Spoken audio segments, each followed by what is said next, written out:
Известного российского тренера Руслана Чапанова с днем рождения поздравил глава Ингушетии. Юнусбек Евкуров пригласил именинника в свою резиденцию, вручил ему подарок и пожелал здоровья, счастья и благополучия.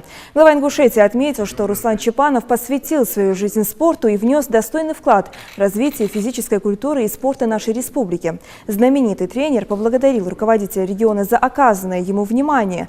Именитый тренер поделился дальнейшими планами, добавив, что в Ингушетии еще много перспективных ребят, а это значит много побед и завоеваний. Мы уже за тот короткий период хорошо поднялись. Ты воспитал олимпийского чемпиона. Мы воспитали еще греко-римского чемпиона. Опять же. И сейчас у нас дзюдо чемпион появился, олимпийский. Да.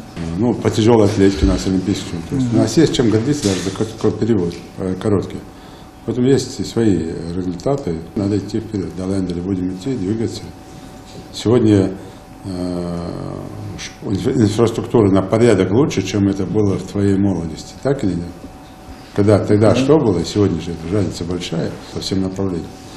Поэтому посмотрим, будем вытягивать до Лендера. Хорошо? Но бокс надо поднимать, конечно. Надо выходить на совершенно другие уровни. В данное время у меня молодые пацаны есть, которые работают. Неплохие ребята есть. Но на это надо, как тебе сказать, время надо, поддержка нужна. Тем более лишнее не надо. Вот я, живя в вагончике, тренирую маленького в школьном зале, где-то 5 чемпионов мира стали. Олимпийский чемпион стал. Понимаешь, там особо таких, как говорится, больших там, допустим, затрат и не надо, но в любом случае поддержка нужна.